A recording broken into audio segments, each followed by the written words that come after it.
وقف کیا، اور یہاں پر یہ بات سمجھانے کی کوشش کی ہے کہ دو زبر کی تنوین کے ساتھ الف ہو یا نہ ہو، دو زبر کی تنوین کو ہم نے الف مدہ سے بدل دینا ہے، دو زبر کی تنوین کو ہم نے وقف میں الف مدہ سے بدل دینا ہے۔ تو یہاں پر اس کا وقف ہم کیسے کریں گے؟ کثیرا ونساء،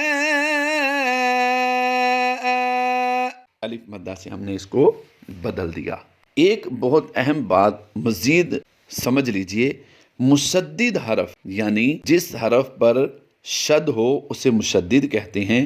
جب ایسی صورت میں ہم وقف کریں گے، جیسا کہ ہم سورہ رحمان کی تلاوت کرتے ہوئے قرآن پاک میں بار بار پڑھتے ہیں فَبِأَيِّ آلَاءِ رَبِّكُمَا تُكَذِّبَانِ، تو اسی صورت میں ہم ایک لفظ دیکھ رہے ہیں وَلَا جَانٌّ، نون مشدد اور میم مشدد میں ہمیشہ غنہ کرتے ہیں ہم۔ تو آئیے اس لفظ کو سمجھتے ہیں کہ وقف کی حالت میں ہم نے مشدد حرف کی شد کو باقی رکھنا ہے، اور باقی جو حرکتیں ہوں گی، یا جیسے دو پیش کی آپ حرکت کو دیکھ رہے ہیں، تنوین کو دیکھ رہے ہیں، تو ہم نے اس تنوین کو ختم کر دینا ہے، دو پیش کو ہم وقف میں چھوڑ دیں گے اور شد کو باقی رکھیں گے۔ تو یہ آیت کس طرح پڑھی جائے گی؟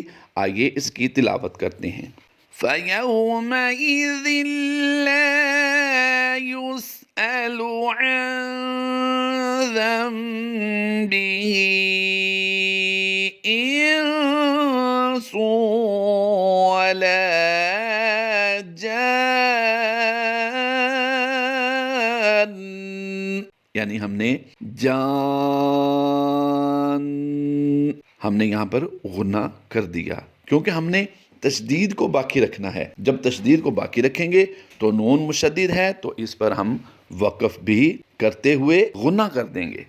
اللہ تبارک و تعالی ہماری اس کاوش کو اپنی پاک بلند بارگاہ میں قبول فرمائے، ہمارے لیے ذریعہ نجات بنائے، اور ہمیں قرآن پاک صحیح معنوں میں پڑھنے، سمجھنے اور قرآن پاک کے احکامات پر عمل کرنے کی توفیق عطا فرمائے۔ آمین بجاہ النبی الامین صلی اللہ تعالی علیہ وآلہ وسلم۔